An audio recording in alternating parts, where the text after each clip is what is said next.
আসসালামু আলাইকুম ওয়া রাহমাতুল্লাহি ওয়া বারাকাতুহু। সম্মানিত দিনী ভাই বোন, সবাইকে আন্তরিকভাবে মোবারকবাদ। আজকের বক্তব্যের বিষয়, আমরা অনেকে ভুলের মধ্যে পড়ে আছি। যেমন আমি ধরুন মেমারি গিয়ে আটকে গেছি, ওখানে যাওয়ার পরে যখন আটকালাম, পুলিশ আমাকে ধরলো, তখন আমরা কি করি? আমাদের কোনো সদস্য, কোনো প্রধান, কোনো সম্মানিত ব্যক্তি কোনো দ্বারা ছাড়া যায় কিনা আমরা চেষ্টা করি। তো আল্লাহর রহমে আমরা সেখান থেকে চলে আসি, আমাদের যারা পাওয়ারফুল আছে তাদেরকে ফোন করি, তারপর আমাদের ছেড়ে দেয়, আমরা চলে আসি।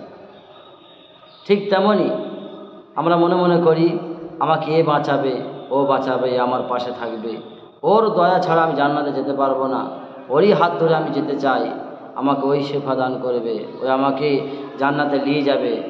এগুলো সব ভুল। আপনারা সবাই ভুলের মধ্যে পড়ে আছেন।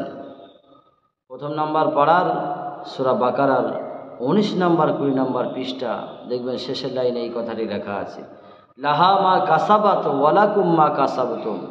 তুমি থাকবে তোমার কবরে, সে থাকবে তার কবরে, কেউ কারোর হয়ে কোনো কথা সেদিন বলবে না। আল্লাহ তাবারক তাআলা 30তম পারা সূরা আবাসার শেষের দিকে বললেন, ইয়াউমা ইয়াফিরুল মারউ মিন আখিহি, ইয়াউমুন মানে দিন, ওই দিন কেউ কোনো কাজে আসবে না। আখুন মানে ভাই, আখিহি তোমার ভাই তোমার কাজে আসবে না। উম্মিহি, উম্মুন মানে মা। একটা সন্তান যে প্রসব করানো কত কষ্ট, মৃত্যুর মুখে পাড়ি দিয়ে মৃত্যুর যন্ত্রণা সহ্য করে একটা মানে সন্তানকে পৃথিবীর মুখ দেখায় মা, সেই মা কিন্তু কাজে আসবে না। ও আবিহি, আবুন মানে পিতা, আমরা আব্বা বলে থাকি, পিতা। এই প্রসঙ্গে একটি কথা বলি, আমরা অনেকে মাকে মম বলি, মাকে মম বলে, এটা আব্বাকে কি বলবেন? বোম বলবেন। তো আবুন মানে পিতা, বাপ সেদিন কাজে আসবে না। যে আব্বা আপনি পকেটে পয়সা থাকুক আর না থাকুক, আপনি জেদ করেছেন, তবু আপনাকে ধার করে বাকি করে হোক যে কোনো প্রয়োজন আপনার প্রয়োজন মিটিয়ে দিয়েছে। আপনি যদি গোড়াগড়ি দেন, মাটিতে গোড়াগড়ি দেন, আব্বা সহ্য করতে পারত না, সে আব্বা আপনার সেই দিনও ভুলে যাবে, বলবে আমার কোনো ছেলে ছিল না। আপনি বলবেন আব্বা আমার একটা নেকির জন্য আমি জান্নাতে যেতে পারছি না, আমাকে একটা নেকি দাও। বলবে আমি অন্যদিকে মুখ করেছে, যে আমার কোনো ছেলেই ছিল না, আমার বিয়ের সাথে হয়নি, সেদিন চিনবে না। অসহিবাতিহি ওয়া বানিহি, আপনার বিবু আপনার চিনবে না। আর আমরা মনে মনে করি এ বাঁচাবে, ও বাঁচাবে না। কবর অতীব জটিল, অতীব কঠিন জায়গা।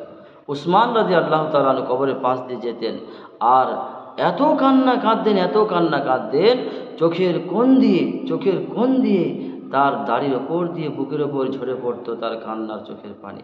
তাকে বলা হতো, আচ্ছা উসমান রাদিয়াল্লাহু তাআলা, আপনি তো ওই জাহান্নামের কথা বলেন, জান্নাতের কথা বলেন, এত কাঁদেন না, কিন্তু কবরের পাশে দাঁড়ালে পরে এত কাঁদেন কেন? বলছে ইন্নাল কবর আউয়াল মানজিল হুম মিন মানাজিলিল আখিরা।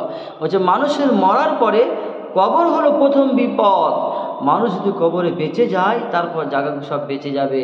আর কবর যদি আটকে যায়, তাহলে তার পরের যে ধাপগুলো আছে অতীব জটিল, অতীব কঠিন হয়ে যাবে। এজন্য আমরা এসেছি দুনিয়াতে বাজার করার জন্য, কামানোর জন্য। এখান থেকে আমরা বাজার করে নিই, আর মরণের পরে আবাদার জিন্দগিতে শুয়ে শুয়ে আমরা সেখানে ভোগ করব। আল্লাহ তাআলা আমাদের সবাইকে আমল করার তৌফিক দান করুন।